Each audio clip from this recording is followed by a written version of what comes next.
Every sect, every elder, every master, they all placed him at the bottom. The most powerful beings in this world do not fall easily. They are falling anyway. This is Divine Emperor of Death. Chapters 31 through 39.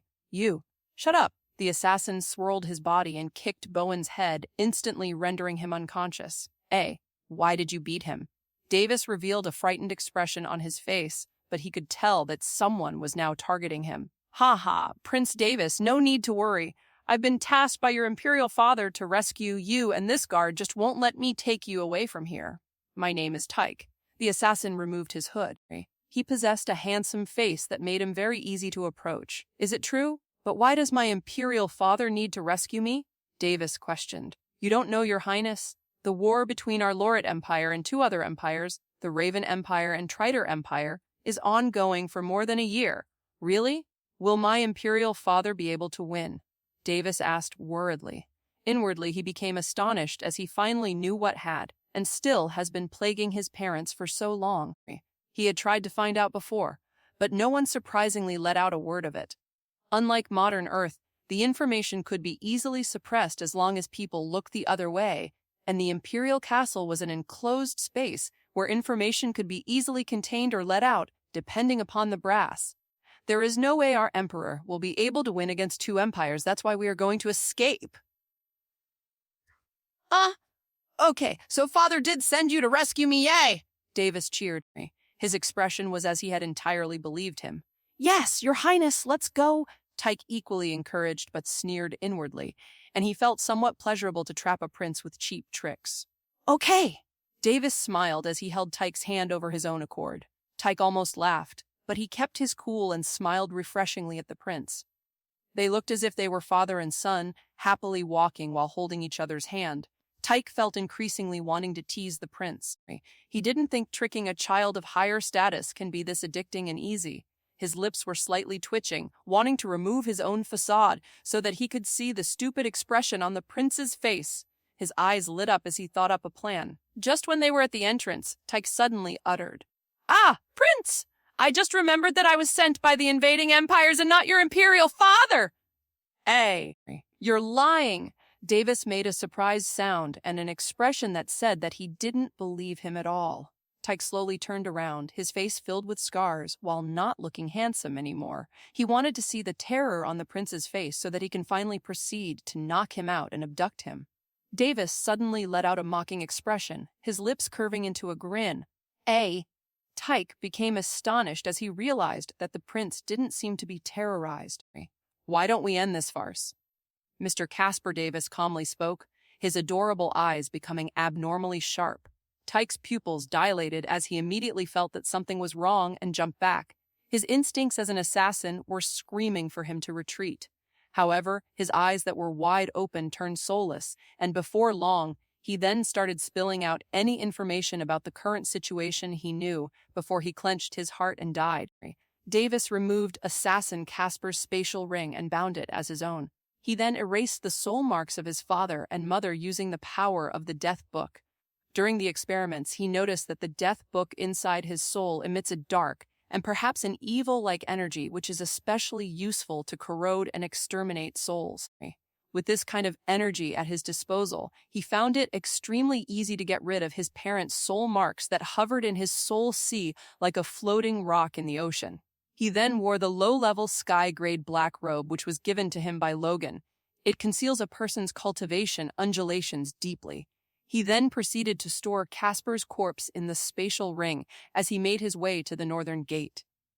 A few minutes later, after he left, Hendrickson reached the prison.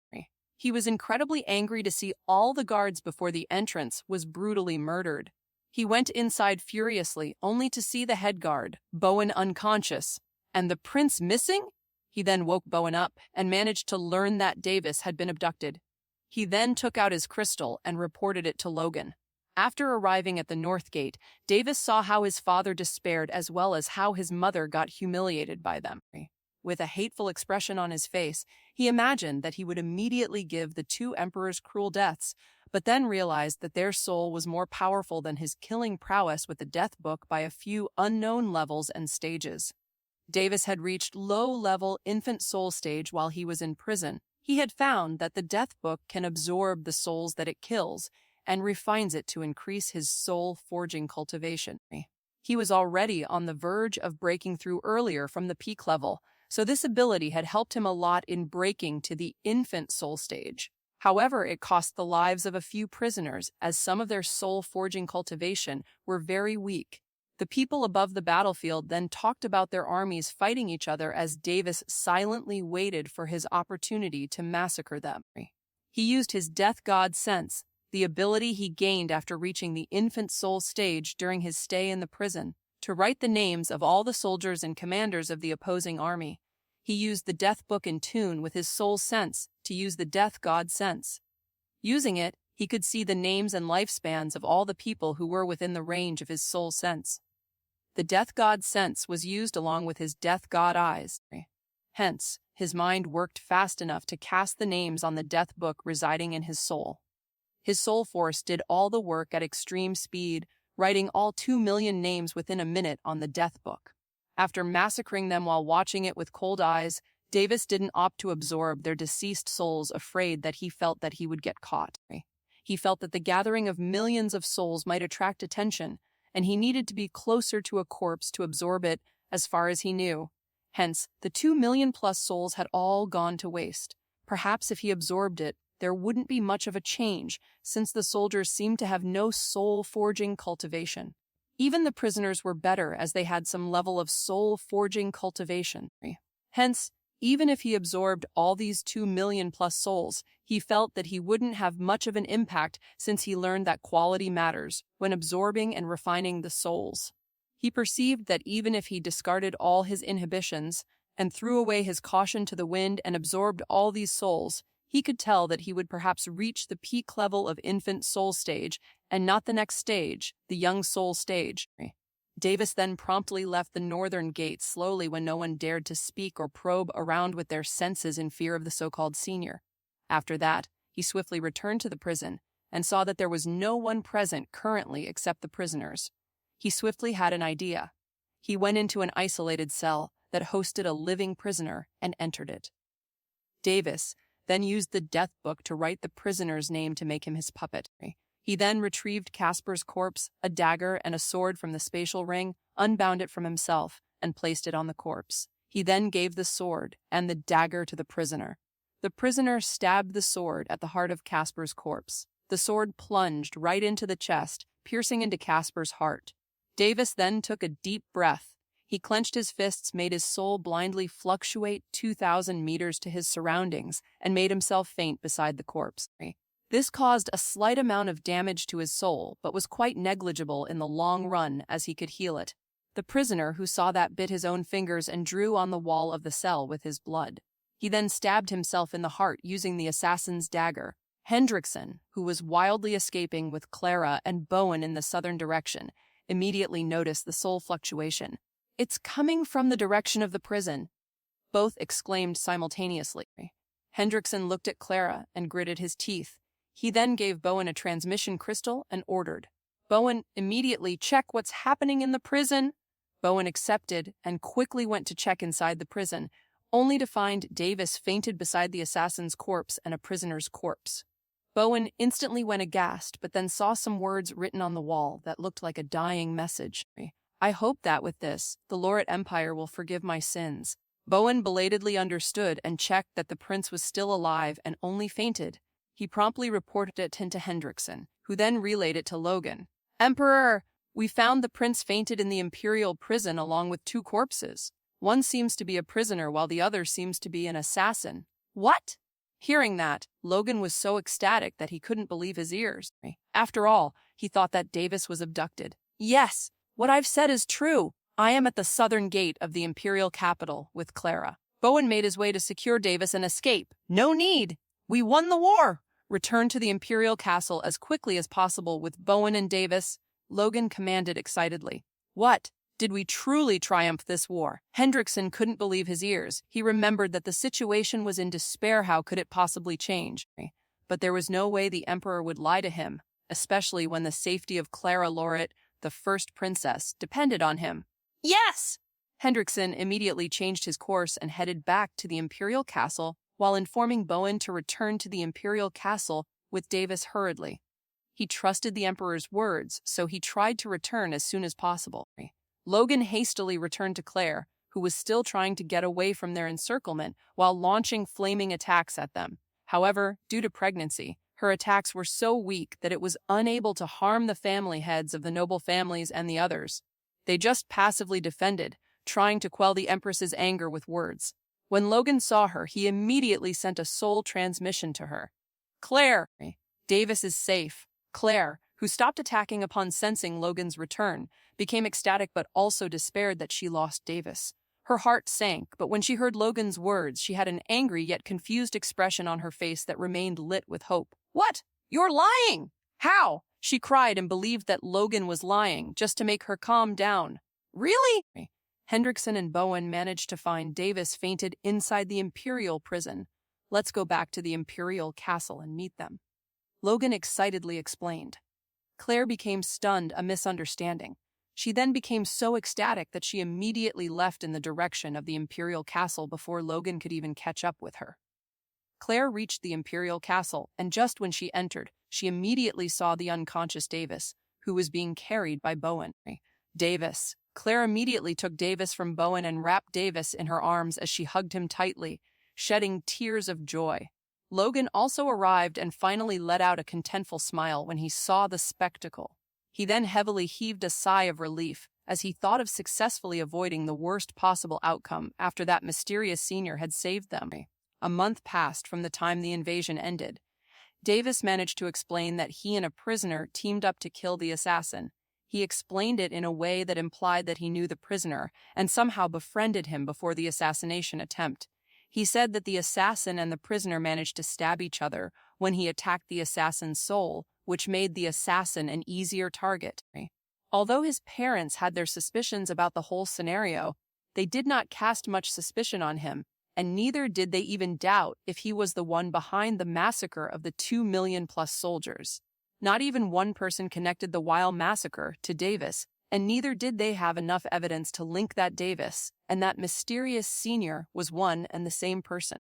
After all, the massacre of 2 million people occurring in their sight without even making much of a sound other than that single amplified heartbeat was only a feat only capable of powers unknown to them. They were even thankful for this miraculous event and wouldn't dare to doubt the authenticity one bit. That is the effect that one could achieve with absolute power. Davis hadn't managed to kill those two emperors because he guessed that their soul-forging cultivation was way more powerful than him. He didn't want to fail only to be backtraced. Hence, he made sure to kill the 2 million-plus soldiers at the same time to create a deterrent effect. And just as he thought, the two emperors turned tail and fled without much of surprise. The Laurit Empire gradually managed to gain peace while the Raven Empire and Triter Empire were caught up in the flames of war, temporarily invaded by the other empires. Logan managed to establish his authority once again, so no one would dare to test his authority anymore, not even the two Sky-grade sect leaders who were in the Laurit Empire. Claire felt eternally grateful to the mysterious senior who had managed to make them cross this calamity. This was even more so when she realized that she would soon give birth to a child and was expectantly looking forward to it. Rumors spread about the extremely powerful and mysterious senior throughout the Grand Sea continent. They even dared to make claims whether if the mysterious senior was an immortal existence, which the people strived to reach for in their entire lives. At that point, no one was sure if that person was related to the Laurit Empire or not by any chance, and no one dared to test it either. All the surrounding empires personally announced that they would soon visit Laurit Empire, except the Raven Empire and Triter Empire. After all, they were more than convinced that they would face their deaths after arriving at the Laurit Empire. Davis wandered into the study as he sighed a lot these days. He had a lot to think about the massacre he performed that day. He only killed a single life before, so he was feeling down for a whole month, but eventually came out of it. He eventually understood that he would have to kill a lot of people in this world to climb up the hierarchy ladder to protect himself and the people he cared about. Seriously, this world is the same shithole as Earth. The only thing different was that I have lived in peaceful times after escaping from Mo Wuming. There's no use of thinking. I would have to kill a lot of people, or let them kill me. This world follows the rule of the survival of the fittest, more than any other world. After the war, he learned many things. The casualties in the army of his empire were so high that his kill count was higher than the people he killed during the last battle. Originally, the Lorit Empire upheld its peace with its big and powerful army as well as its experts. But after the rebellion begetting division among the army, it couldn't keep up with the command to battle against the two empires, so about more than 60% of them had died before the final battle began. Even some common people, numbering to 1 million, had been slaughtered in the war even though they didn't resist, and combined with this fact, it was proved that the Lorit Empire's casualties were higher than the enemy's side. This was such a huge blow to the Empire's morale. Even though morals exist, people would have to uphold it, but in the world of the strong, only fists speak. People would kill at the slightest dissatisfaction, scheme when they dislike, backstab at the sight of a little opportunity. He finally acknowledged that people's lives were of no value to the powerful and depraved.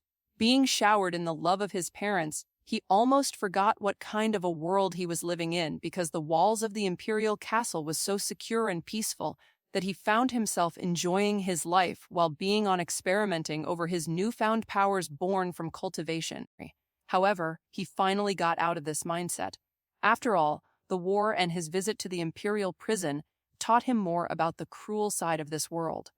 Being able to kill more than 1 million people in a heartbeat, leaving the guilt that he would experience, despite the fact that they were the ones who invaded his Lorit Empire, the sheer emotions of possessing such power was enough to make him enter the path of depravity. I swear I won't misuse my powers. At least, I definitely won't harm the innocents unless I absolutely need to, Davis affirmed to himself not to fall into the path of depravity.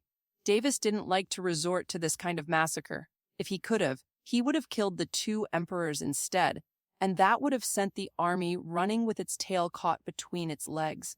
Nevertheless, in the future, he knew that he would have to resort to this kind of drastic measure to protect himself and the people he loved. Davis lost himself in his thoughts, staring at the ceiling as he contemplated. Davis, you should get ready. Grand characters from other empires should be arriving at any moment now. Logan came inside his room at that moment. He was clothed in a luxurious blue imperial robe, decorated with golden dragon patterns. Yes, I'll be ready in a minute. Today is the day where people from other empires would visit the imperial castle. Logan wasn't arrogant, as he knew for what they were visiting for. In reality, everyone knew they were paying respects to the rumored mysterious senior behind the Lorit Empire.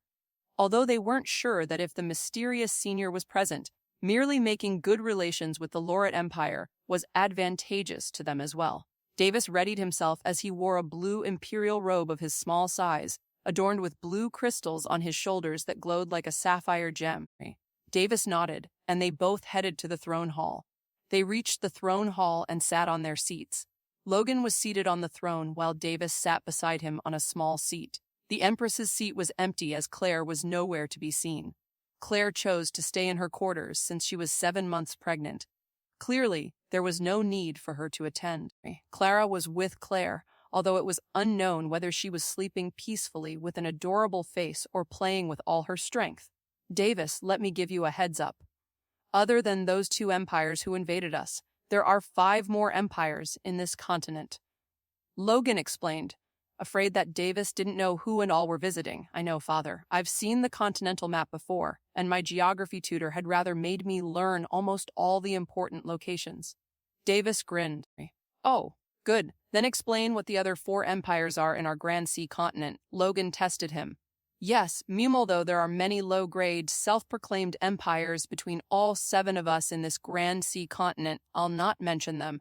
From our position, the Ruth Empire is on the south, while the Ashton Empire is at the northwest. West of us is the Ross Empire, and in the east is the Claymore Empire. Davis explained, Yes, you are right. The Ruth Empire's royalty has the dragon bloodline. Legend has it that a flood dragon had been buried there a long time ago, and it has formed as an inheritance for the imperialty of that empire. Logan continued, The Ashton Empire is adept at destruction as they use fire-attributed cultivation techniques. The Ross Empire uses water-attributed cultivation techniques, and for that sole reason, they are at each other's throats whenever they have the chance. Logan smiled. He let out a chuckle as he continued, "The Claymore Empire uses swords as their main weapons, but they are not picky with the type of cultivation manuals. They are highly skilled at using swords and rumored to have even reached the realm of so-called sword intent." Suddenly, Logan's face changed to a baleful expression. "The Raven Empire has the bloodline of the Dark Raven, and it is rumored to be equal in power to the Flood Dragon. It is in the north and is currently warring with the Ashton Empire to defend their territory." His face had changed to a gleeful expression as he said that the Trider Empire specializes in dark attributed cultivation techniques. In other words, they train in wicked and despicable cultivation methods. They have all kinds of cultivation techniques that lean on the dark side. One that absorbs blood from others, ones that plunder essence energy from others, ones that even supplement yang by plundering yin and vice versa. They are in the northeast. They are also currently in war with the Claymore Empire. Serves both of those bastards right. Anger surfaced on his face at the mention of those two wretched characters. "I will have my revenge, Raven Emperor and Trider Emperor, you bastards. Just wait for it." Logan's eyes were full of hatred. "Don't worry, Father. You will have your revenge soon." "I know it." Davis smiled comfortingly, but hidden behind his smile was also a deep hatred. Enmity had been formed, and his first two targets were already decided. Emperor Raven and Emperor Trider, two fifth-stage powerhouses right off the bat. "I know, Davis." Logan smiled while forcing a smile, but at the same time, he felt heartened that all of them were safe in the end. "Father won't forget the most important thing. I might be a failure of an emperor, but I'll protect you guys at the cost of my life," Logan stated with a determined expression on his face. Davis's lips widened in glee as he was content that his father thought this way.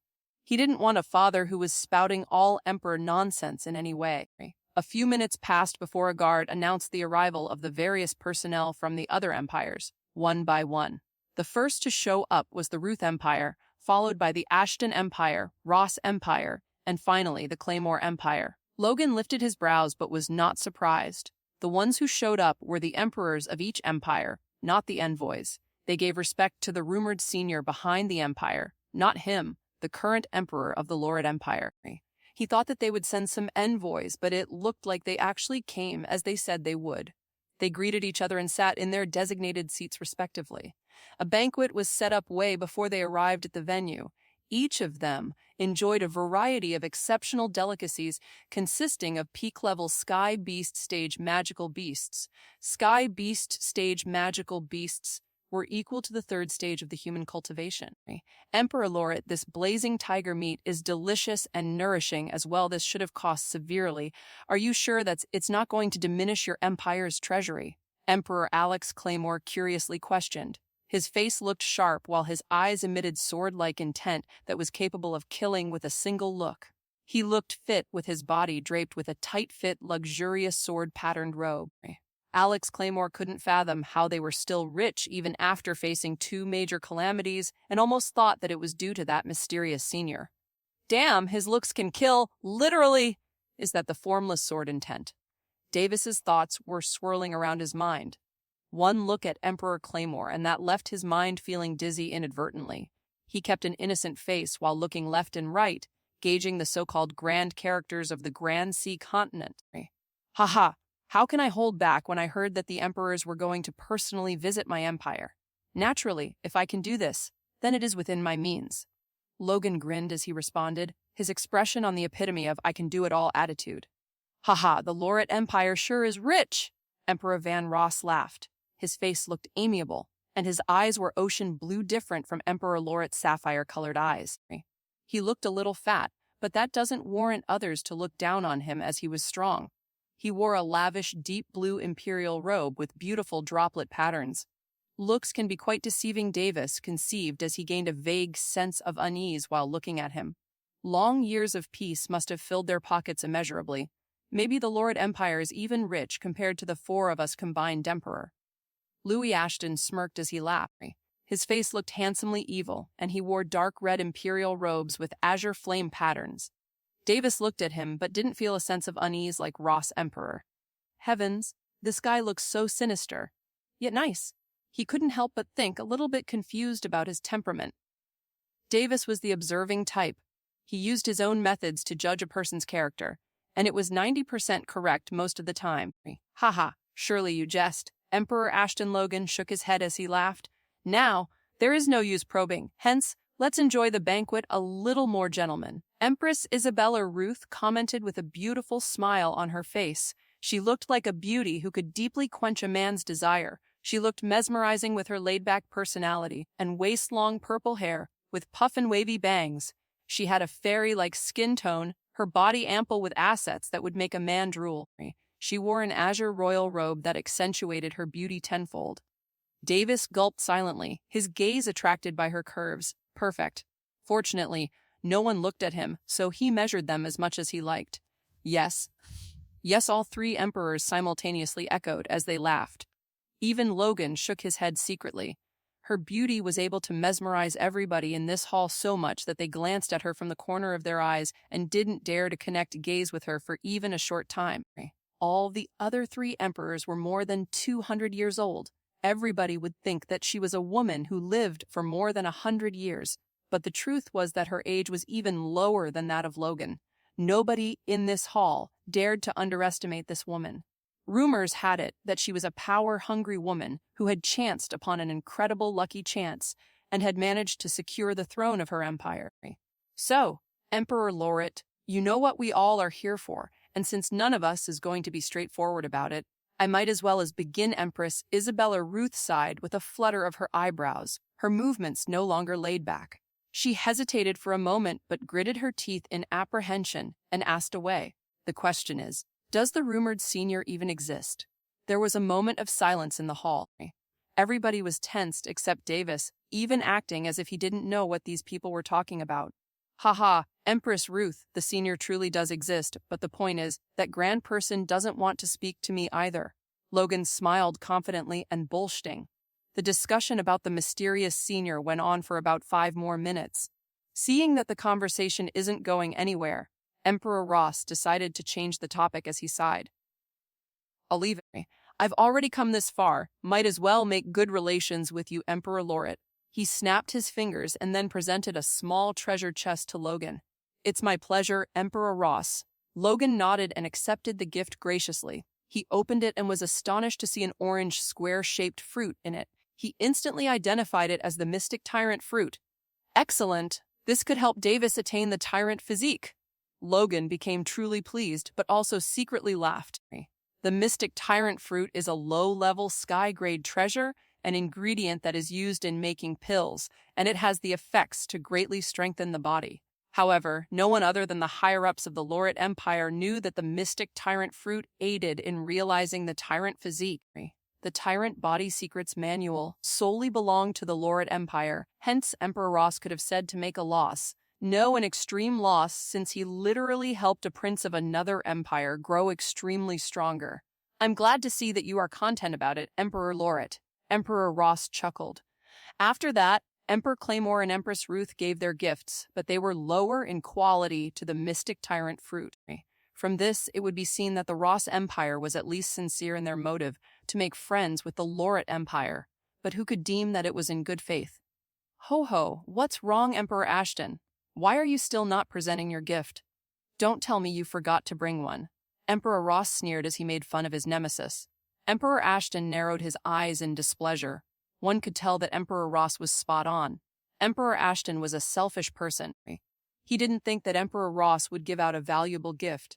He didn't want to offer a valuable gift either, nor could he afford to lose in front of his fated enemy. He suddenly remembered about a matter that he was worried about recently and smiled at Logan. Emperor Logan, we all know that you only have one wife. Isn't that right? Emperor Ashton smiled with a devilish countenance. Hey, I don't like where this conversation is heading, Logan. Suddenly had a bad feeling about this. Everyone knows that I love her deeply. Even so, Logan nodded. There was nothing to hide. Half of the whole Lauret Empire knew of his deep love for Claire anyway, and he wasn't ashamed of being smitten with a single woman either. Wonderful? It is wonderful to see you love your empress deeply, but as an emperor you have your duty to fulfill, Emperor Lauret. How about you take my 36th daughter, Shirley Ashton, as your royal consort? Her talent is no less than yours. In fact, she can even be said to be the gem of my empire. Emperor Ashton boasted proudly. This Logan had a difficult expression on his face. This offer tempted him, but he knew the consequences of accepting this offer both internally and externally. What if it's the age? She is only 16 years old, the perfect age to get married. If you don't like that, you can wait for a few years to take her as your consort. Emperor Ashton looked as if he was determined to beat his rival, and possibly wouldn't back out after coming this far. But before all that, if he could marry his daughter to a promising and influential character and form relations with another empire, it couldn't get any better, or so he thought with a shrewd glint in his eyes. Besides, his prized daughter would also soar along with the Laurit Empire's growth. In his mind, this wasn't a bad proposition. Your offer is tempting, Emperor Ashton, but I would have to gracefully decline your offer, or else I wouldn't even know how I died. Logan shook his head with a sorrowful expression on his face. Hee. I see Emperor Laurit is either henpecked or blackmailed. How about this? I wouldn't mind marrying her to Crown Prince Davis, and he can take her as his first wife after he turns 16. Emperor Ashton hesitated as he compromised and reluctantly said, as if this was an okayish proposition to settle on. After all, Prince Davis would be the next in line to the throne of the Laurit Empire. This can be accepted. Logan nodded as he also wanted to ally with a reliable empire. The Ross Empire separated Laurit Empire and Ashton Empire on the land, so they never had any or many conflicts in the first place. Perfect. Eh? Davis made a sound of incomprehension. The change of proposition was so quick that he couldn't fathom what had happened. He was just enjoying the show. Seeing his father placed in an awkward position was fun, and then out of nowhere, he suddenly got engaged for no reason. Looks like the little prince is pretty happy. Don't worry, Crown Prince Davis. I will surely protect your bride from harm's way until you grow up, Emperor Ashton proudly declared. Davis nodded his head absent-mindedly. His thought process couldn't catch up to the conversation that is taking place right now. After a few seconds, he came out of his reverie as realization dawned upon him. Bastard! He set me up! Davis fumed. His father didn't even get his permission yet. It was one thing if he were truly a 6-year-old child, but he was not. How could he possibly accept this? He stayed silent, knowing that he shouldn't use soul transmission. He couldn't possibly lash out and start throwing a tantrum, could he? That would be too embarrassing, and they would also doubt his age since a kid shouldn't know about adult matters. The discussion went on for a few hours as they changed the topic to the happenings on the Grand Sea continent. All right then, we'll take our leave. If an opportunity presents itself, we shall meet again. Emperor Claymore stood up and bid farewell. Hope my gift truly satisfied you. Then I'll also take my leave. Emperor Ross left swiftly. I would relay the matter about my daughter's engagement, so there's no need to worry if she will back out of this, as I would take care of it. Emperor Ashton comforted Logan and left. Empress Ruth, who was about to leave, stood up, but she furrowed brows and shot her gaze near the throne and noticed the little prince's gaze on her. She produced a smile and elegantly walked towards him. Davis turned nervous instantly. He could see her peaks sway a little, and when she arrived in front of him, she bent down and pinched his cheeks. He froze. His eyes hadn't moved away from her cleavage. What a cute child. Empress Ruth could see that Davis was intently gazing at her peaks. She smirked and didn't take it to heart, as he was only around 6 years old. She thought it was his curiosity which led him to view her proud assets. A naughty one at that, she reflected to herself as she could feel that he was gazing at her most of the time during the discussion. Her physical sense had allowed her to sense all of the men's gaze on her. Then, I will also bid farewell. Emperor Laurit, with her back visible to their sight, she left as she flew away. Davis remained frozen. She was too beautiful, and even her modest clothing couldn't hide her assets. Even though he had seen a lot in his previous life, he never had this much of a close contact before. He was a virgin through and would have been a wizard if he didn't transmigrate. He felt that it was exhilarating as his heart kept pounding. Finally, after a few seconds, he shook his head. I fucked up, he thought ruefully. For some reason, he was feeling disappointed that he didn't manage to leave a good impression on her. He found his father leaving the hall stealthily and ran to him quickly. Father, what is the meaning of this? Davis caught his sleeves and asked angrily. Logan smiled sheepishly and left without saying anything. Damn you! Davis shouted as he couldn't care less anymore. Laughter sounds echoed across the throne hall. Everyone in the royal castle knew that their relationship was amicable. Hence, they didn't think deeply about it. Davis headed to the Empress's quarters to complain to his mother. He indignantly walked with firm steps. He reached the Empress's quarters, entered it, and reached his mother's room. No one obstructed him on the way, so he was swiftly able to arrive. How dare he? I've had dreams of my ideal woman, but this alliance just sank my hopes down the drain. Davis wasn't ready to take this lying down, and he went there to address his grievance. Mother! That. Father, ha ha ha. Davis, I just now heard about it. Claire giggled. Ah, how could he? He didn't even ask for my approval. How can he do this to me? Davis became annoyed and helpless. After all, he had his own plans for his future soulmate. Sorry, Davis, but your father has no choice but to sacrifice you in this kind of proposition, Claire said with a sad expression on her face. You possibly couldn't want your father to marry again, could you? Claire had her eyes moist when she looked at him. No, Mother! It's just thaw enough, Davis. You would do well to see through this marriage, Claire declared as she avoided his gaze. But Mother, I have no feelings for the other party. Davis wasn't giving up either. Feelings can be developed over time. Davis! This engagement is already set in motion. If you back out now, wouldn't the woman you're engaged to receive a severe backlash to her dignity? How could she marry again? Think about what she will feel. Davis became tongue-tied as he felt that he couldn't counter that and could only give up powerlessly. However, he felt that something was wrong. Don't worry, Davis. I won't bicker if you get more women to marry in the future. Davis became stunned. What? But, Mother, aren't you against the idea of polygamy? Davis couldn't understand. Wouldn't she have allowed Logan to marry another woman then? No, it's not like that. It's just that I'm extremely selfish and won't hand over my husband to any other women, she declared with an unwavering expression face, but then just shrugged. Anyway, aren't you lucky? You're around 6 but have 2 wives already set in stone for you? Eh? 2? Davis's mouth hung agape. Oh, I thought that we should bring this matter up when you are 8 years old in the past, so nobody told you. You were already engaged to the Calden family's young mistress even before you were born. What? But how? Davis felt that this isn't possible. How many things are there that he didn't know about himself or matters that related to himself? During the rebellion, we had to gather many allies as we can, and I couldn't possibly have Logan marry a woman from the Calden family. So I can only reluctantly agree to engage you to their family's young mistress. Hearing her emphasize reluctantly, Davis had black lines appearing on his face.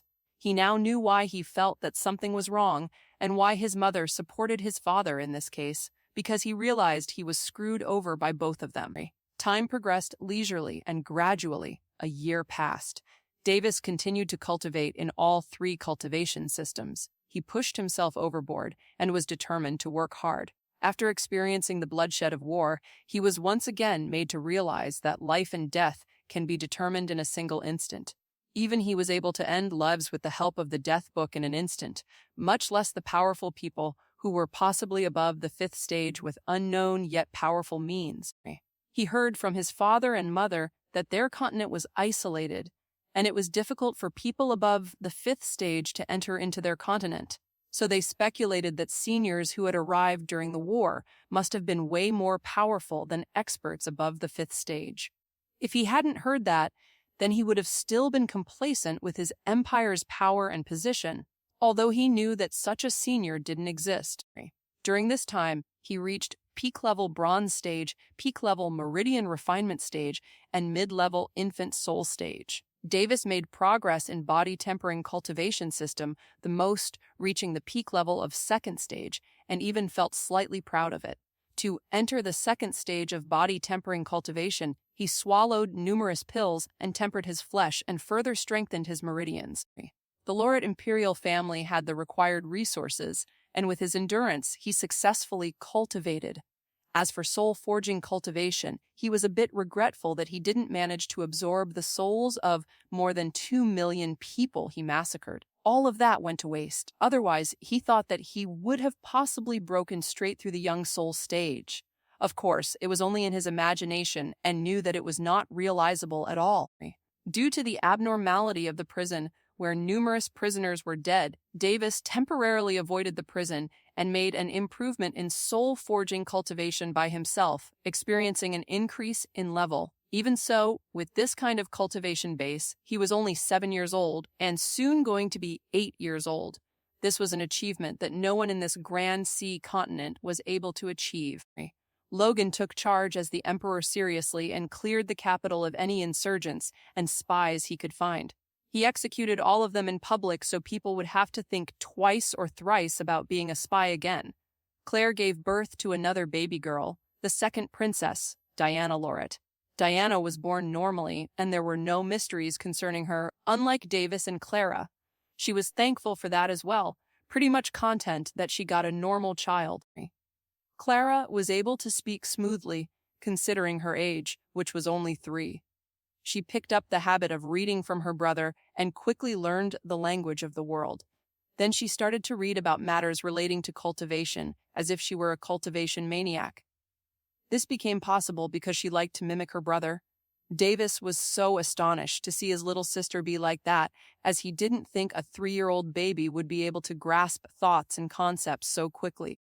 If word spread, then everyone would think that she is a monster, but Davis still could not care about that as he cared for her so much that it was reaching the levels of the term siskin. "Brother, I don't want to play. I want to learn." A cute little girl shouted angrily, but no matter who saw her face, they would melt in sweetness. She is 94 centimeters tall. Her face remained chubby and extremely cute. Her purple eyes were like 2 glowing amethyst gems, and her neck-length blonde hair was silky, smooth, and wavy. "Don't be like that, Clara. What is your age? You should be playing instead of studying," Davis shouted. "Then what about you, brother? You're already way ahead of me, and you're only 7 years old." Her charming and adorable face puffed up in anger as she felt like her brother left her in the dust. She only recently learned about her brother's achievements in cultivation, so she no longer felt like playing anymore. "Hamgef H. You only say that because you want to play with me? Why are you using my age as an excuse?" Not one time, not a single time has he managed to win against her in an argument.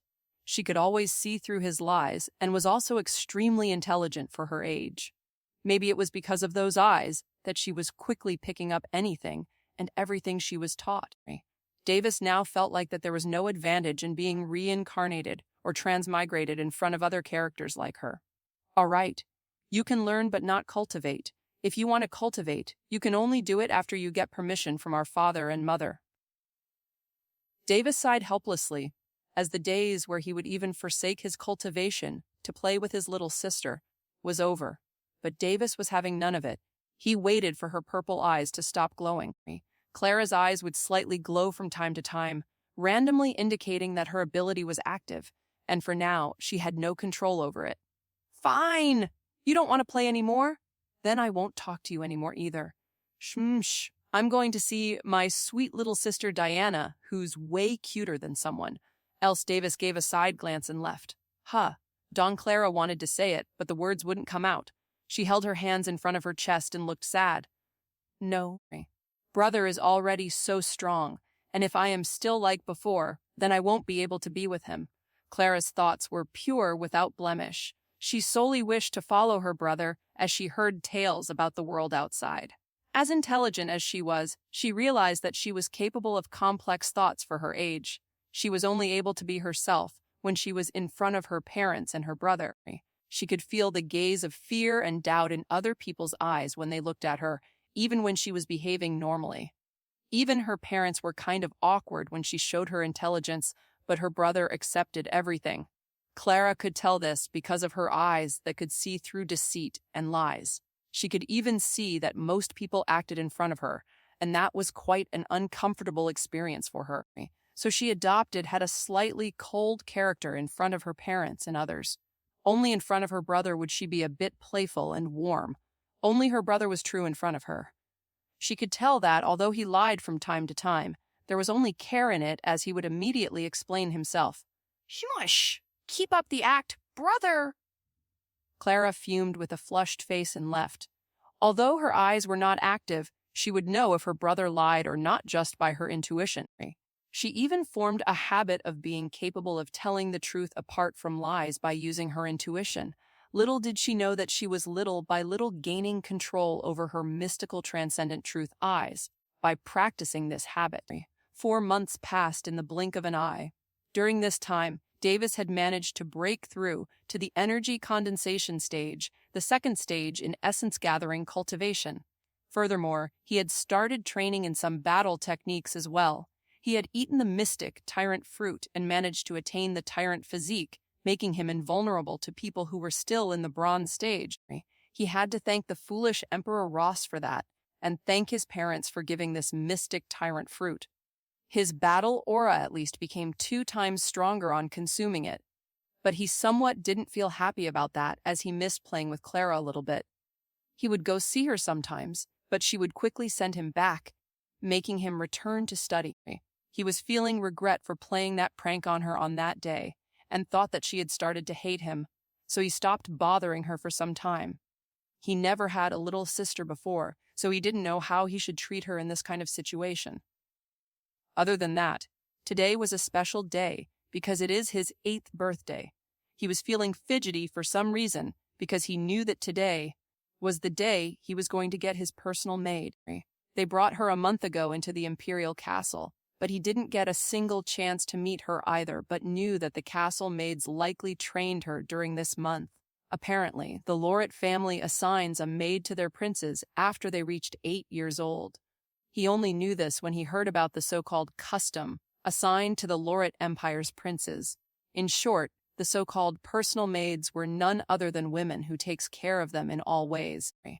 As an earthling who had no choice but to keep himself entertained with anime, novels, and stuff, he sure had a lot of fantasies about maids. But when he knew that he was truly going to experience that, he was not sure of what to feel of it anymore. He heard that she was bought from an auction, and her story was that she was an orphan abandoned on the streets, picked up by people who train personal servants. She was brought up in life only to serve the people who bought her, so it didn't actually matter if the customer was a degenerate or not. Was he feeling happy? Sad? Even he didn't know that. He couldn't help feel pity for their fates, but at the least he got to break free from that prison of slavery and torture. Prince, there was a knock on the door, immediately followed by a young, but a naive voice. Davis remained in the study, sitting on his bed. At that moment, he suddenly turned stiff for some reason. Feeling a little stupid, he calmed himself down before he answered. Come in. The door opened, and a girl at the age of 8 appeared in his view. She appeared around 127 centimeters tall, around the same height as Davis. Her neck-length hair remained pure black without a single speck of dust, and she was dressed in a royal-made outfit that did not possess frills. She looked beautiful with her almond-shaped raven-black eyes. She nervously walked in and bowed in front of Davis. Master, from now on, I am your personal maid. You can ask me about anything and command me to do your bidding. She muttered softly and shouted, and the end. Ha! Davis hollowly laughed. He forgot his nervousness after seeing her being this nervous. For starters, you could have told me your name. He replied. Sir, I deeply apologize, master. I am called Elia. She stuttered, but it sounded adorable. Right, Miss Elia, could you please stop saying master? Call me Davis, at least when we are alone. Davis wryly smiled. He felt uncomfortable being placed on a high pedestal by someone his own age. Besides, he had other thoughts for this personal maid of his, rather than letting her toil around him like a robot. He didn't want such people by his side, since she was fated to him by the so-called customs. He had his own plan for her. My Miss Elia, your lowly servant doesn't require that much of an honorific, your highness. She blushed as she stuttered. Davis glared at her in scrutiny. Prince Davis, she corrected herself. Davis sighed as he looked at her subservient attitude. Looks like I should get used to my status too. Once he thought of how the castle maids would have trained her, he realized that he could not change her mentality so soon. One step at a time, he sighed and said to himself. Elia looked a bit troubled, but she also looked as if she was going to try her best to please him. Davis smirked at her face and asked, All right, you said that I could order you around? Elia acknowledged with a nod. Yes, Prince Davis. Meme Davis moved his gaze elsewhere before casting his gaze on her again. Let's play a game then. A game? What kind of game? Elia blinked as her face became blank. It looked as if she didn't expect to receive this kind of command at all. I'll say something, and you'll have to repeat that fast enough. If you can keep up with me, then I'll reward you fairly. Elia possessed no expression on her face, but her body expression said that she was quite nervous. As you command. All right, let's start then. Davis glared at her again. She quickly grasped the meaning of his glare and responded. All right, let's start then. Davis nodded. Excellent, you're very smart. Just like that, keep up with me. Excellent, you're very smart. Just like that, keep up with me. Easy, right? Davis became impressed with her. She was quick on the uptake now. Let's play this seriously. Easy, right? Now, let's play this seriously. Elia grasped the game quickly and naively played with him like a child. She started to display a smile on her face, which at least told Davis that she wasn't broken like he was once. Their childish amusement went on for 5 minutes straight. By this time, Elia had a wide smile etched on her face. She forgot her status and competed with him to the best of her ability. Heavens! I wish these idiots would stop ordering me around. Heavens! I wish these idiots would stop ordering me around. She replied almost as fast as him. He could see that she was getting into it, and he secretly licked his lips in anticipation. They're nothing but idiots who are placed on a high pedestal, deserving to die.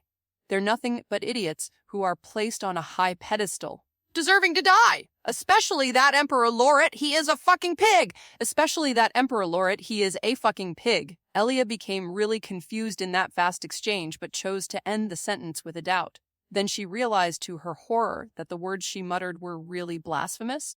She dropped to the ground with a blank expression on her face. You dare to say that my imperial father, Emperor Laureate, is a fucking pig? Davis asked with disbelief written all over his face. Elia tried to explain herself, but no words came out as her mouth moved. She had tears forming in her eyes before she finally gritted her teeth. No. But, Your Highness, you were the one who asked me to repeat what you said. Her senses came back to her, and she remembered that the prince was the one who made her say this. So feeling wronged, she retorted back subconsciously. When did I ever say that? Look at this. He took out a crystal from his side. Eh? An imagery crystal? Elia recognized the crystal right away. It seemed like she had seen it before.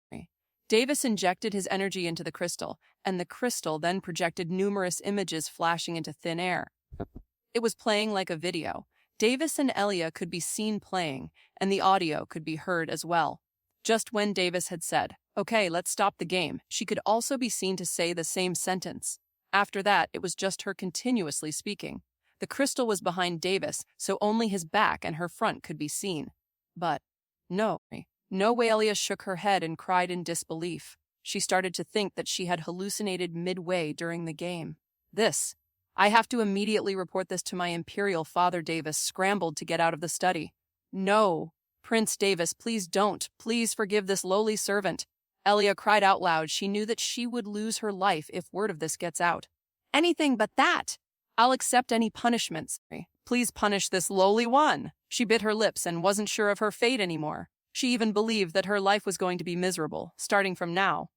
Will you listen to my words, then? Davis looked hesitant as he asked. Of course, my prince. Elia replied as fast as she can, still tear-faced. Then call me Davis. Davis instantly replied with a smile on his face. Prince? Elia became dumbfounded at this point because she thought that she would receive some humiliating punishment from her master. But contrary to her expectations, she heard something else altogether. All right, I'm going to report. Davis left towards the exit. Davis! In a moment of haste, she shouted his name loudly and blanked out. Plop exclamation. The next moment, she fainted after realizing what she had done. Davis chuckled and shook his head wryly. In reality, he only moved his lips and sent her a soul transmission during the end of the game. So it seemed like he was still talking, but he wasn't. Poor Elia, who had just experienced soul transmission for the first time, couldn't differentiate between the two communication methods while she was so absorbed in the game. A solid step indeed. Davis's face revealed the smile of a devil. The next day, Davis finally got approval from his parents Claire and Logan to roam the royal capital, but they agreed only on one condition. That is, he must be accompanied by the Imperial Guards at all times, at least close by. His maid was accompanying him as well. Renard Nolan and 2 Imperial Guards who were at the 3rd stage were assigned to him. The 2 other guards were basically at the Iron stage and Revolving Core stage in body tempering cultivation and essence gathering cultivation, respectively. Only Renard Nolan was at the peak level Iron stage, low-level body transformation stage, and mid-level nascent soul stage. Iron stage is the third stage in body tempering cultivation, while the body transformation stage is the fourth stage in the essence gathering cultivation system. Davis became excited to have the chance to roam around the imperial capital. He felt like a child who was going to experience a field trip.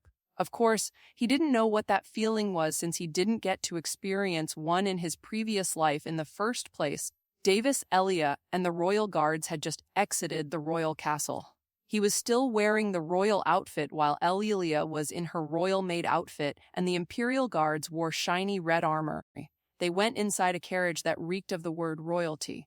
It had royal blue patterned insignia all over its body, indicating that it was from the imperial laureate family. After being seated, the carriage took off. Then, without much surprise, they were all silent. Davis felt like he had to say something since he felt the atmosphere was rather stern. "I've waited for this so long, Renard." "Yes, Your Highness.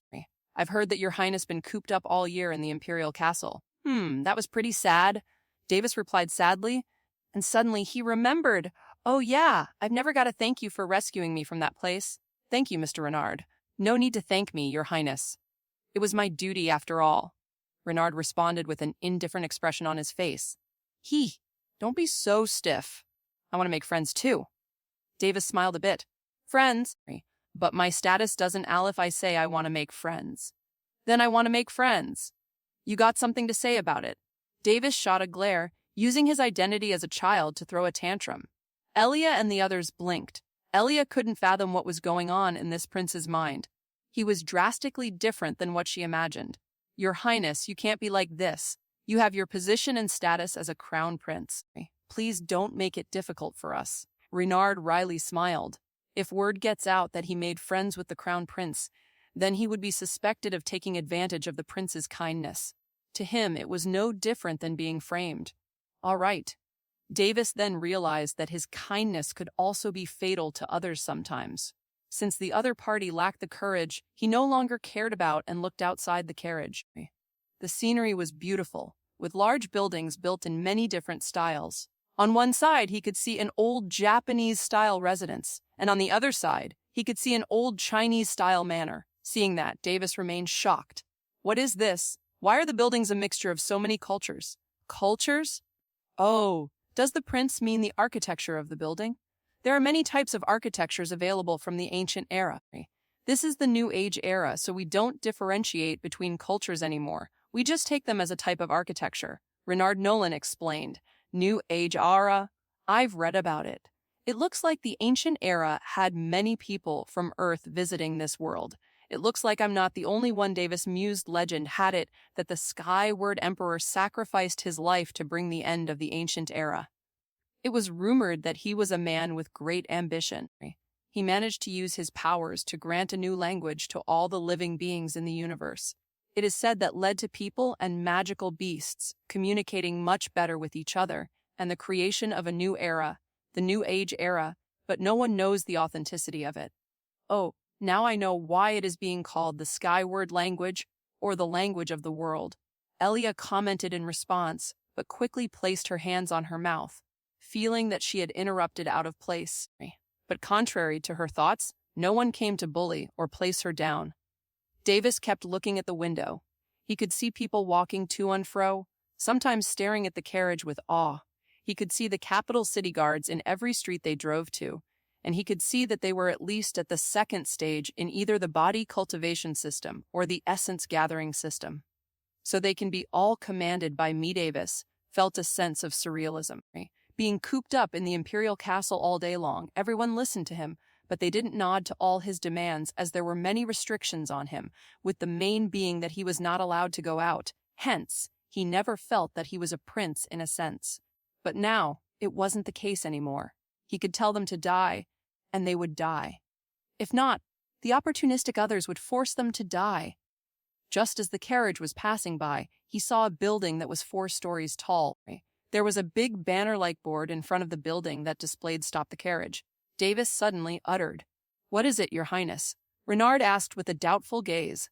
"I want to visit that emporium. Stand guard here." Davis pointed with his finger. "As you command, Your Highness. If there are any emergencies, immediately contact me." Renard Nolan handed him a crystal. I understand. Davis took the crystal and placed it in his spatial ring. Yesterday, he got an Earth-grade spatial ring as his birthday present from his father. Needless to say, he can use it to store objects as long as it doesn't have any life in it. He had played with it for some time before he got bored with it. At that time, Elia was looking at him strangely, wondering what he was doing, but he didn't mind it and played to his heart's content. After all, it was a damn spatial ring that could store objects. Davis and Elia got out of the carriage. They walked and arrived in front of the Calden Emporium, while the Imperial Guards stood near the carriage with their backs straight and their sharp spears pointed to the skies. A person immediately arrived from the Calden Emporium at a hurried pace. He was dressed wealthily, his body decorated with all kinds of jewelry like gemstones. He had short green hair. He appeared a little fat and ran with dragged steps. Please forgive me for arriving late to pick you up, Your Highness. It's fine, and I never said that I was going to visit this place beforehand. Davis wasn't surprised that this person knew his appearance because Calden family was one of the 2 surviving noble family, and this person was obviously someone from the Calden family. I thank Your Highness for your understanding. My name is George Calden, and I'm currently the manager of this emporium. Let's go inside, shall we, Your Highness? Despite Davis being a small child, the manager didn't dare to not give enough respect. After all, the next heir to the throne was none other than Davis, since there didn't seem to be second prince being born yet. In fact, this matter presented a headache to Logan in the imperial court, as they would sometimes advise him, the emperor, to work hard. But they didn't dare to ask him to take another woman as a concubine, because Logan had already made an example out of someone who tried to set him up. Davis nodded his head to the manager's statement, looking cool and calm. They then started walking inside the Calden Emporium. As he walked, he could see a lot of sellers with boards beside them in their respective stalls, and some even possessed a legit and luxurious shop that looked colorful. So, what is this place for exactly? Davis asked with a slight amount of curiosity etched in his face. Your Highness, this place is our Calden family's emporium. We sell various kinds of treasures here, and it also acts as a marketplace. A lot of vagabonds and merchants also come here to set up their shops here, since we also provide high security for their merchandise. Oh, you mean that I can also set up a shop here? Ho ho, Your Highness sure can joke. No, I'm serious. Davis lifted his brows. George Calden only hesitated for a moment. Your Highness can also set up a shop, but no one would dare to compete with you, leading to less income for us. Ha ha, Davis slightly laughed. You are straightforward. I like it. I'm relieved. George Calden smiled back. His lips were a bit greasy, perhaps from eating magical beast meat. They chatted for a few minutes as they walked. Just when they passed by the Calden pill store, Davis paused and looked at it. He was curious about pills. Oh, that is our pill store. We sell various pills of renowned quality in there, George Calden explained briefly with a casual glance. He unhurriedly walked into the store while looking around, taking a glance at the wares. A young lady came forward and greeted them gracefully. Hurry, the young prince is here. Get the young mistress here to greet the young prince. George hurriedly sent a soul transmission to her. What? The young lady was utterly dumbfounded as she shot a look at the little boy. Then she hurriedly nodded her head at the manager and returned inside, not daring to delay. The young lady was a staff member of the illustrious Calden Pill Store. She held her head high up, looking down on other people with ordinary standing. However, she dared not to pull her weight around the prince of the empire or the manager. Both were people who she couldn't afford to offend. She hurriedly ran and stood in front of a door. Young mistress, the young crown prince, is here. The manager has called you to go greet him. She anxiously shouted. After a moment of silence, a clear yet naive voice could be heard. You can go now. Our young mistress will be ready in a moment. Yes. The young lady quickly left, thinking that she had relayed and finished her task. Right now, she was more interested in looking at the young prince, rather than to wait. Inside that room, Miss, the young prince is here. It seems a young lady dressed in a maid outfit repeated. This clearly explained that she served under this so-called young mistress. The prince, isn't he only 8 years old? What is he doing here, Maisie? Another young lady around 18 years old questioned with a surprised tone. She appeared 160 centimeters tall, her eyes sharp and ink eye as black.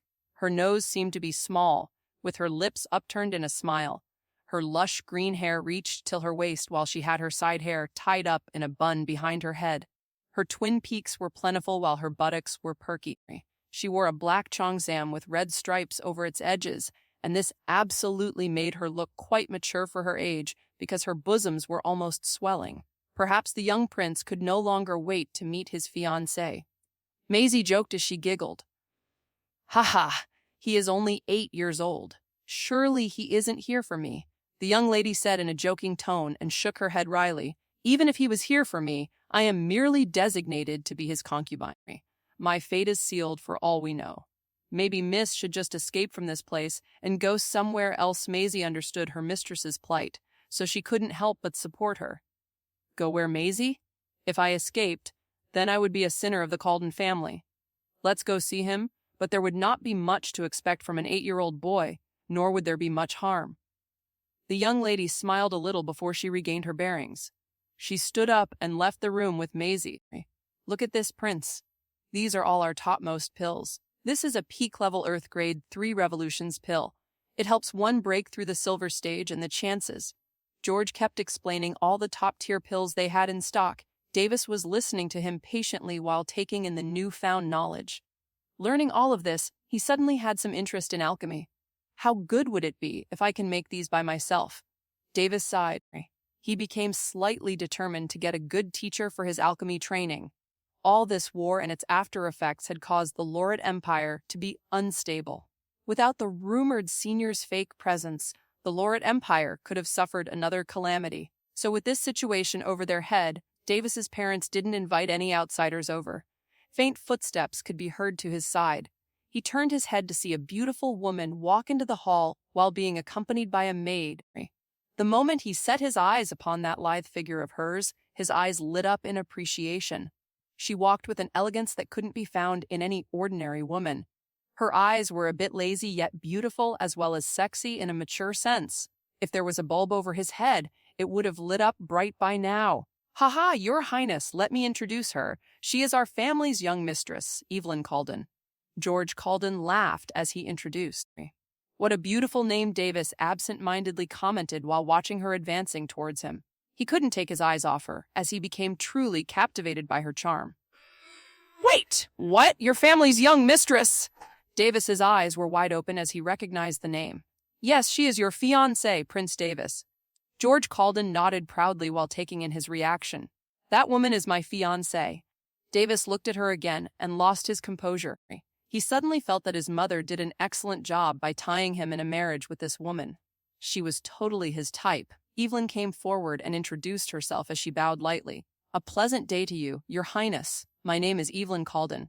Davis gulped as even her voice sounded a little coquettish, capable of melting his sanity. "Fuck! Is she a succubus?" "A pleasant day to you too, Miss Evelyn." Davis clasped his hand and greeted her as well. He impulsively felt like he should leave a good impression on her, the same time as he felt with Empress Isabella. When compared, although Evelyn Calden lacked in terms of beauty, she possessed a charming expression as well as a voluptuous body. "I am heartened to see you, Prince Davis. By any chance, did you come here to visit me?" Evelyn directly probed, wanting to know why he came here. Davis contemplated a moment before answering. Forget about first impressions. If he lied, then he would have to make a river of lies again to follow up. Besides, he didn't want to live a life of a lie, especially with his wife to be in the future. "The truth is that I had no idea that you were here, Miss Evelyn. This is the first day I have been out of the Imperial Castle, and I was just roaming around in the royal carriage while I caught the sight of your Calden Emporium. I wished to check things out as I heard about the reputation of the Calden Emporium, so I came inside to sightsee. I honestly didn't expect to see Miss Evelyn in this place, as I thought that you would be likely in the Calden family mansion. It is pretty much my luck to see your beautiful self here, Davis." Who looked like a teenage kid, because of his body tempering cultivation, hastening his growth, kept his bearings and answered truthfully, while also trying to flirt with her. At this moment, he also inwardly cursed why he didn't have a grown body. However, the plain sight of him trying to compliment her was pretty comical to Evelyn. She giggled as a faint interest sprouted in her heart. "Evelyn, thanks, Your Highness, for this compliment." Evelyn felt curious about this person and now somewhat had a good impression of him. If this was her fate, then she was determined to make a person like him care for her. If not, then she thought of backing out before it was too late. Presently, Davis was feeling not sure about canceling this engagement. The moment he laid his eyes on her, he was more or less mesmerized, and he absolutely realized that he had taken a liking to her. Even though his current feeling may not be love, but rather an attraction, he hoped that he could develop feelings with her. He sure did take a liking to her at first glance, but didn't want to force her either. Miss Evelyn, by any chance, are you against this engagement? If you are, then I can ask my imperial father, the emperor, to cancel the engagement. This time, even Evelyn and the other people's eyes shot wide open. She very much wanted to decline this engagement when she first heard about it, but as a member of the family, she had little say in her marriage unless she showed a talent that a genius should possess. Age was of little concern in this world. In the Laurid Empire, after one turned 16, it didn't matter if he or she married a 200-year-old character. Davis was just 8 years old, but the marriage will only be held after he turned 16, and until then, she would have plenty of time to decide and even nurture some feelings. Actually, Evelyn already had thoughts about how this fiancé of hers would turn out to be from the time she learned about her engagement. After directly meeting him in person right now, she possessed a good impression of him. He did not appear to be arrogant, nor did he force her to do something humiliating to put her in her place. She heard that the prince was the only one in line to the throne of the Laurid Empire. Hence, it was common knowledge among people that his arrogance might have reached the heavens. There were even rumors that he would only talk with people by looking at the skies, directing his contempt for them. Now, she could see that rumors were indeed rumors. There wasn't a hint of truth in it, or at least, in this case. Although she could sense his gaze that was intently viewing her as if it were examining, she felt that it was only innocent. It was normal for a boy to be startled when seeing her. After all, she was aware that she possessed immense racks that gave her some headaches whenever she stepped out of her mansion. Nevertheless, she was now a little hesitant about whether to drop this engagement or not. On the other hand, it's not like she had a choice anyway. This prince shouldn't say it like this.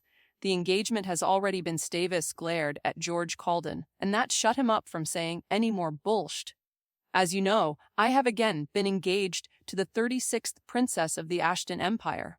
This means that you are fated to be a concubine of mine, even if you marry me. I know that you are indignant about this, and anyone would be. Hence, I want you to make a choice. Davis elaborated on his thoughts. He did so while looking innocent and scholarly so that he didn't appear to be immensely out of character for an 8-year-old. Davis could see that his fiancée, young Mistress Evelyn Calden, didn't immediately answer and was currently hesitating on her decision. Else, she might have openly said that she didn't like this engagement or that she would willingly marry him. Looks like she is forced to. But I'm not opposed to this anymore, so it's not to anymore, Davis inwardly sighed. There is no need to decide so soon, Miss Evelyn. I can see some hesitation in your eyes, but the sooner you make your decision, the better it is for your reputation, Davis calmly said. Evelyn couldn't believe her ears. Did this little prince not take a liking to her and decided to let the engagement conclude just like that? Or did he consider her feelings and said that?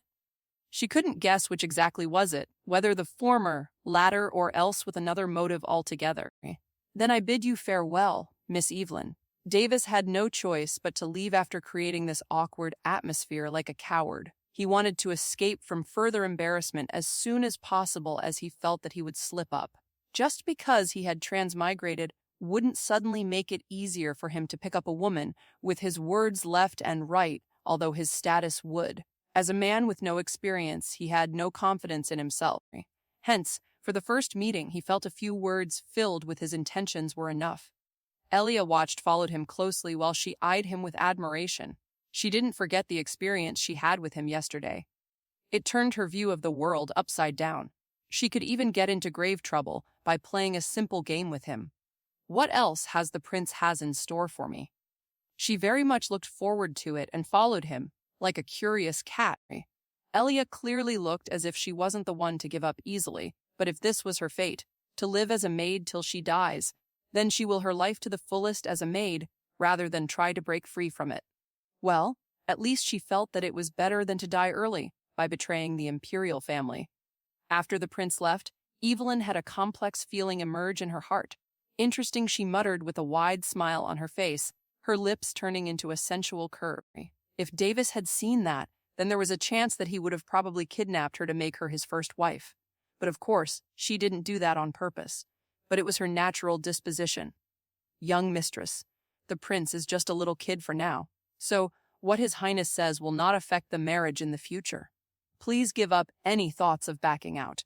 George Calden stated warily and left. He felt that he had to report this to the Calden family head as quickly as possible. Such a matter couldn't just be left out like that. Miss, wasn't that your chance? Maisie muttered over Evelyn's ears. Evelyn stayed silent. She felt mildly confused and felt like she couldn't make a decision anymore. She didn't have any lovers or such people in her life. Since she was engaged to the prince when she was 10 years old, no one dared to woo her openly either. So she didn't have much experience interacting with the opposite gender other than her relatives. Davis was deep in thought after getting into the carriage. Still, what is this feeling? I feel like I just gave her amnesty, pardoned her from her fate with a single sentence of mine. Is this how people at the top of the power hierarchy feel? No wonder they are so hungry for more power and authority. Even I feel like I can get drunk on it. He shook his head, sighed. He felt that he had enough of his first day out in the imperial capital. The moment he met Evelyn, he became rather satisfied for the day. Or did I enter the Calden Emporium subconsciously feeling that I would meet my fiancé? Davis felt amused at this thought. In a moment, he ordered the carriage driver to return to the imperial castle. He talked with Renard Nolan for some time about the imperial capital's specialties and sceneries, till they arrived at the imperial castle. After that, he straightaway walked into the study. After making himself comfortable on the bed, he thought about what he should do next in his free time and decided to develop Elia's personality. After yesterday, she was a little sensitive to him and opened up a bit. He felt that perhaps now is a perfect moment to break her shell of enslavement since yesterday's effects were still present. So, Elia, what do you think about Miss Evelyn? Davis asked in a casual tone.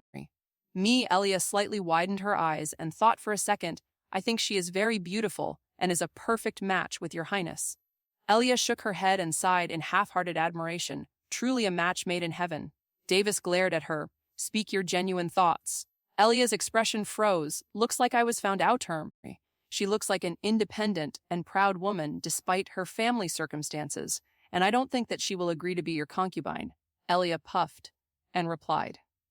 That's what I thought, too, Davis replied as he assessed Elia. It came as a slight shock to him that she even knew about this fiancé of his, or did she garner this much just by observing the two of them? He couldn't fathom. Perhaps, not only was she talented in cultivation as he heard, but she was also skilled in various departments such as observation. Suddenly, Davis stood, his face right in front of hers. Elia froze, realizing that too close. Davis looked into her eyes deeply. What? What is this? Is His Highness going to do it? Now? Bottom! Bottom exclamation. Elia's heartbeat increased like a young maiden's. She could feel his deep gaze, and it felt like her heart was going to explode. She couldn't bear his gaze, so she closed her eyes and waited for it to end. As a maidservant and half a slave, she knew whose woman she was going to become. Hence, she more or less knew what her future would be like, but she didn't expect it to occur this soon. She waited and waited for what it felt like a long time, but nothing happened. She slowly opened her eyes, only to see Davis seated on his bed, looking a little disappointed. Why is the prince disappointed? Was it because I didn't kiss him? Elia felt she had done something wrong. Elia Davis's voice became tranquil. Why, yes? Elia became truly nervous. Why didn't you push me away? Davis asked a question, but it sounded insanely stupid to her. Push. Elia's black pupils shook. How can I? There's no way I can do that. I am your maid, not your master. In other words, I am your slave. Feeling pent up from his bullying, Elia let out her angry emotions, thinking what did he even expect from his personal maid? In other words, his unofficial slave.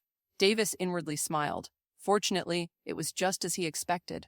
Elia didn't seem to be entirely enslaved and have fear engraved into her. The fact that she could get angry and refute him. The sole prince of an empire told him numerous things like how she's still a child, a child who can't control her emotions, and mainly, how she is still redeemable. Even if she had been imbued with wrong beliefs, he felt that he could still break it. There was a moment of silence before Davis broke it. He opened his mouth and calmly asked, "Did I buy you?" "No," Elia thought and answered, still feeling angry. "Did I ever say that you were my slave?" Davis stood up again. Elia realized that the prince never did call her that. She became a little confused and moved her small lips. "No." "Did I ever say that you were my maid?" Davis walked towards her. "No." Thinking of it, she realized that he never even treated her like that. "Then why are you degrading yourself?" He again stood face to face towards her. She couldn't think coherently anymore, as her thoughts went into disarray. Suddenly, she felt small arms envelop her body in an embrace. She didn't know why, but she felt warm and secure in that embrace. "Become my friend," Davis suddenly demanded. Elia shuddered, feeling something enshrouding her heart. I can't," muttered as her eyes became moist. "You can call me Davis." Noelia felt like something was stuck in her throat. She tried to get it out. She couldn't say, but something felt like breaking in her head. "Call me Davis," Davis repeated as he said. He was not giving up after coming this far. A child was in front of him, seeking warmth. He did not have the heart to treat her as his slave. Elia felt a rush of complex emotions overwhelm as she screamed, "Davis." It was as if she finally had her inferiority complex break. Davis smiled as he knew that his plan is working. He didn't realize it before, but going out and interacting with people outside, and rather made him aware of how lofty his status and name are in the Lorit Empire. Just calling his name alone is blasphemous to people of lower status, and if Elia, his personal maid, were to call him that, she would feel that she is a lofty person as well, increasing her self-esteem, at least in theory. He cheerfully echoed, not letting that feeling in her heart disappear again. "Davis! Again! Davis! Davis! Davis!" Tears were flowing down Elia's eyes while she also finally possessed a smile on her face. "Yes, why am I degrading myself when the person I serve doesn't even look at me like a servant? Am I looking down on myself? Have I truly given up? Have I lost something? No! I have a friend! You, Elia, have unofficially become my friend." Davis let go of her and happily said with a grin on his face while holding her shoulders. He didn't think that he would be able to change her mentality so soon. Hence, it became a pleasant surprise for him. She must be a very strong-minded girl, he thought. Besides that, he knew a person's mentality and personality would change extremely depending on the kind of experiences they go through, especially in their childhood and teenage years.